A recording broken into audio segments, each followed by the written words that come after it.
இன்றைய கருத்து பரிணாமம், மனிதனுடைய பரிணாமம் என்ற தலைப்பை நம்ம பேச போகிறோம்.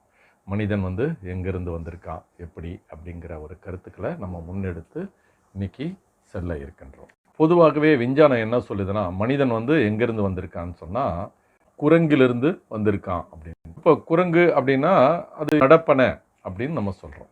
இந்த நடப்பனை அப்படின்னா அது யார் அப்படின்னா நம்மளுடைய சகோதரர்கள் தான் சொல்லணும். நம்ம அதுலேருந்து தானே வந்திருக்கோம். அப்போது நாம் யார் அப்படின்னா அதுவும் நம்ம உறவு தானே. அப்படி உறவு இல்லாமல் போனோம். நம்ம ஒரு காலத்தில் நமக்கு முன்னோர்கள்லாம் பார்த்திங்கன்னா குரங்காக தான் இருந்திருப்பாங்க. அப்போ அந்த குரங்கில் இருந்து ஏதோ ஒரு பரிணாமம் தான் மனிதனாக வந்திருக்கோம், ஆதி மனிதனாக வந்திருக்கோம். அப்போ அதுக்கு முன்னாடி நம்ம குரங்காக தான் இருந்திருக்கோம். அப்போ அந்த குரங்கில் இருந்து தான் நம்மளுடைய பாட்டன் முப்பாட்டன் போகும்போது அங்கே குரங்கு அப்படிங்கிறத நம்ம இருக்கோம். நமக்கே வித்தியாசமாக இருக்குல்ல. குரங்குன்னு சொன்னால் நான் அதை ஏற்று தான் ஆகணும். ஏன்னா அது அதனுடைய ஜீன்லேருந்து தான் நம்ம வந்திருக்கோம். இதுதான் உண்மையான விஷயங்கள். நான் ஏதோ புதுசாக சொல்லலை. இது ஆராய்ச்சி சொன்னது தான் நான் உங்ககிட்ட சொல்கிறேன். இப்போ இந்த குரங்கு நம்மளை தேடி வருது. நம்மளை நம்ம எங்கேயோ போகிறோம். குரங்கு இருக்க பகுதியில் பார்த்திங்கன்னா நம்ம கையில் ஏதாவது பழம் வச்சுருப்போம். அது பிடுங்கி எடுத்துகிட்டு போவோம். உடனே நம்ம என்ன பண்ணோம், அதுக்கிட்டேருந்து பாதுகாப்பு தேடுவோம். அது நம்மக்கிட்டேருந்து பாதுகாப்பு தேடும். இதுதான் நடக்கும். அது வேறுபட்டு நம்ம வேறுபட்டு இருக்கின்றோம். அந்த புத்தியும் நமக்குள்ளே இருக்குது, அந்த குணங்களும் நம்மக்கிட்டே இருக்குது. ஏன்னா நாமளும் பலர் பேர்கிட்ட பிடுங்கி தான் சாப்பிட்றோம். பலரும் பிடுங்கி தான் சாப்பிட்றாங்க, பிடுங்கி தான் வாழறாங்க. அதை எடுத்து தானே தான் மட்டுமே உயர்ந்து இருக்கணும்னு நினைக்கிறாங்க. ஆனால் குரங்கு அப்படி கிடையாது. தன்னுடைய பசிக்கு மட்டும்தான் அது தேடுது. ஒவ்வொரு உயிரினங்களும் அதனுடைய தேவைகளுக்கு மட்டும்தான் மற்ற உயிரினங்களை கொல்லுவதாக இருந்தாலும் சரி, எடுப்பதாக இருந்தாலும் சரி, இதை தான் அதுங்க செய்யுது. ஏன்னா அதுங்களுக்கு தெரியாது. நாய், நம்ம பகுதியில் எல்லாத்தையும் நாய் இருக்குது. நாய் ஒரு நன்றி உள்ள ஜீவன் கூட சொல்லலாம். அது நமக்கு என்றைக்காவது உணவுப்பட்டால் நம்ம இருக்கோம். ஆனால் நம்ம சில இடங்களில் நம்ம ஒரு விலாசங்களை தேடி செல்லும்பொழுது பல நாய்கள் நம்ம பின்தொடர்ந்து துரத்திக்கிட்டே வரும். அப்போ நம்ம என்ன பண்ணோம், அதை பயந்து நம்ம வருவோம். நம்ம பயந்து வருமா, அதுக்கு ஒரு பயம், இவன் நம்மளை ஏதோ ஒன்று பண்ண போகிறானோ அப்படின்ற ஒரு பயம். அதனால தான் அது நம்மளை துரத்துது. அதுக்கு பயந்து நம்ம ஓடுறோம். இந்த ரெண்டு விஷயமும் நடக்குது. அதாவது ஏதாச்சும் நான் நாய் மாதிரி பேசுகிறியே, நாய் மாதிரி கத்துறியே அப்படின்னும். இந்த நாயிலேருந்து தான் நம்மளும் வந்திருக்கோம் அப்படிங்கிறத நம்ம புரிஞ்சுக்கணும். அதையும் நம்ம உயிர் போல் நேசிக்க கற்றுக்கணும்.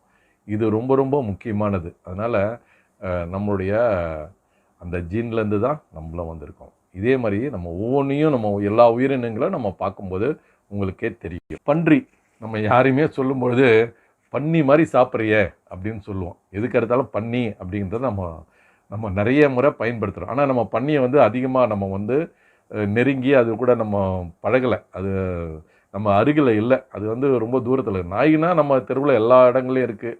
அது இல்லாத இடம் கிடையாது. ஆனால் பன்றி அப்படி இல்லை. அது ஒரு குறிப்பிட்ட இடத்துல மட்டும்தான் இருக்கும்.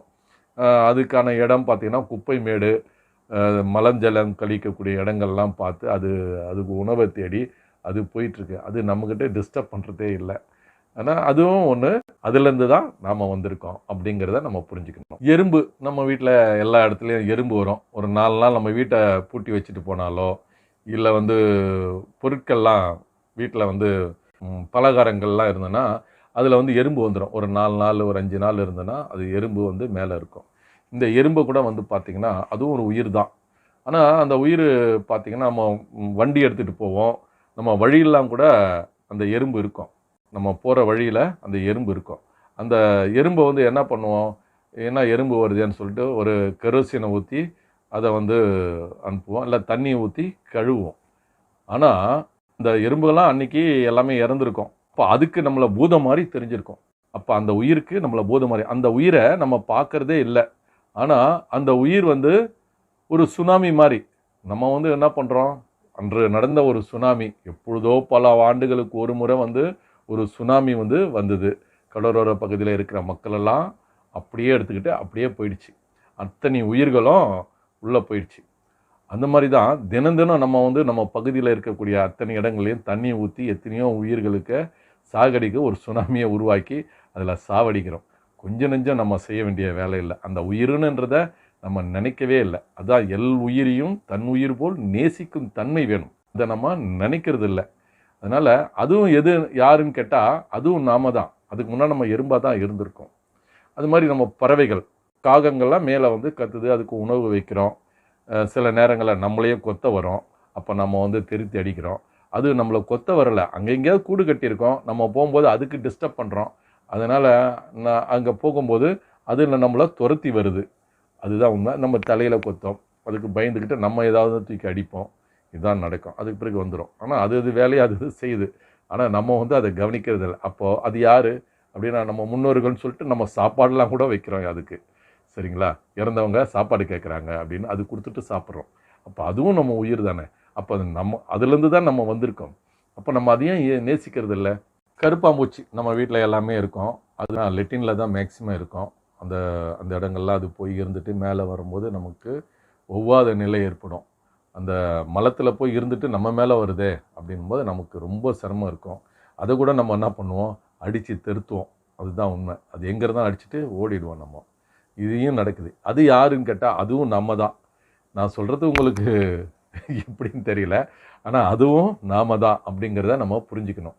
அதுலேருந்து தான் நம்மளும் வந்திருக்கோம். நீர் வாழ்வன மீன்லாம் கூட பார்த்திங்கன்னா அதை கூட நம்ம என்ன பண்ணுறோம், பிடிச்சி எடுத்துகிட்டு வந்து நம்ம சாப்பிட்றோம். அதுவும் ஒரு உயிர் தான். நம்ம வந்து சாகடித்த இதை சாப்பிட்றோம். ஆனால் நேரடியாக வந்து அதை உயிரோடு எடுத்துகிட்டு வராங்க பாருங்கள். அதுவும் ஒரு கஷ்டமான விஷயந்தான். அப்போ அந்த இதுக்கு முன்னாடி என்ன வந்திருக்கோம், நாமும் வந்து அந்த மீனாக தான் இருந்திருக்கோம். அதுவும் நமக்கு முன்னோர்கள் முன் வழியாக இருந்த ஒரு பிறவி நிலை தான். அந்த பிறவியை தான் நம்ம வந்திருக்கோம். ஒவ்வொரு பிறவியாக நம்ம வரும்பொழுது அந்த பிறவியை தாண்டி தான் நம்ம வரோம். அப்போ நம்மளுடைய அந்த மீனும் நம்ம தான். இதையும் நம்ம பார்க்கறதில்ல. மரம், இப்போ எத்தனையோ செடிகள் இருக்குது. அதையெல்லாம் நம்ம அந்த செடியில் தான் வந்து நிறைய காய்க்குது. தக்காளி, கத்திரிக்காய் செடிகளில் நிறைய காய்த்த அந்த கனிகளை தான் நம்ம எல்லாமே தினம் நம்ம வீட்டில் சமைக்கிறோம். இதெல்லாம் எங்கேருந்து பறிக்கப்பட்டதுன்னா அதுலேருந்து தான் பறிக்கப்பட்டது. அப்போ அதனுடைய அந்த செடியும் நம்மளுடைய முற்பிறவி தான். அதுலேருந்து தான் நம்ம வந்திருக்கோம் அப்படிங்கிறத நம்ம புரிஞ்சுக்கணும். அதையும் நம்ம எடுத்து நம்ம சாப்பிட்றோம். இதே மாதிரி மரங்கள் பார்த்திங்கன்னா அதுலேயும் வந்து நிறைய கனிகள், மாம்பழம் இருக்குது, வாழைப்பழம் இருக்குது, இது மாதிரி நிறையா பழங்கள்லாம் இருக்குது. அந்த பழங்களெல்லாம் கூட நம்ம வந்து எடுத்து புசிக்கிறோம். அப்போ நம்ம என்னவா இருந்திருக்கோம், அந்த மரமாகவும் இருந்திருக்கோம். புல்லாய் பூண்டாய் பல்விருகமாய் மனிதனாகி நம்ம வந்திருக்கோம். அப்போ நம்ம அத்தனை பிறவிகளும் எடுத்திருக்கோம். ஆனால் என்றைக்காவது நம்ம அதை நேசிக்கிறோமா?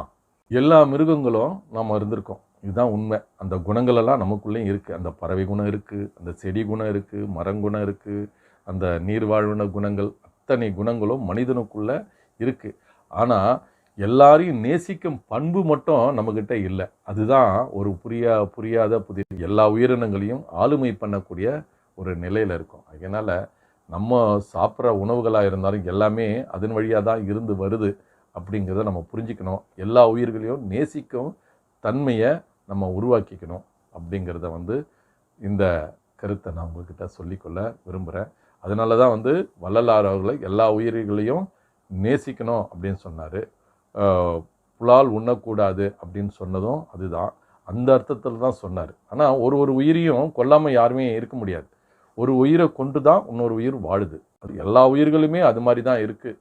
ஒரு உயிர் வந்து அருந்தி தான் சாப்பிடுது. அதனால் நம்ம கூட அப்படி தான், எல்லாமே அப்படி தானே செய்கிறோம் இல்லையா? செடி மரம் கூட உயிர் தான், அதை கூட நம்ம சாப்பிட்றோம். இது சரியா அது சரியானலாம் நம்ம யோசிக்க முடியல. ஆனால் ஒரு மனிதனாக பிறந்துட்டா இதெல்லாம் யோசிக்காமல் இருந்தால் ரொம்ப நல்லதுன்னு தான் நினைக்கிறேன். இதெல்லாம் அது யோசித்தா ரொம்ப ரொம்ப டீப்பாக போயிடுவோம். அதனால் நம்மளும் அந்த உயிருன்றதுக்காக தான் இதை நான் சொல்ல வரேன். முடிஞ்ச வரையும் நம்ம எந்த உயிரையும் கொல்லாமல் இருக்கிறதுக்கு நம்ம முயற்சி பண்ணுவோம் அப்படிங்கிறதான். பாம்பை கண்டால் நம்ம பயப்படுறோம், படையே நடுங்கும் அப்படின்வாங்க. ஆனால் அந்த பாம்பு வந்துட்டால் நம்ம எல்லாமே பயந்து அதை அடிக்கவும் ஓடுறோம். அது நம்மளை பார்த்து ஓடும். எல்லா உயிர்களும் நம்மை பார்த்து தான் ஓடுகிறது, அதை பார்த்து நாம் ஓடுகின்றோம். இப்படி தொடர்ந்து எல்லா உயிரினங்களும் உள்ளேயும் நாமும் இருக்கின்றோம். அத்தனை உயிர்களையும் நாம் நேசிக்கும் ஒரு பண்பை நாம் வளர்த்து கொள்ள வேண்டும் என்பதற்காக தான் இந்த கருத்தை நான் வந்து பதிவு செஞ்சுருக்கேன். சந்தோஷம் சந்தோஷம் சந்தோஷம்.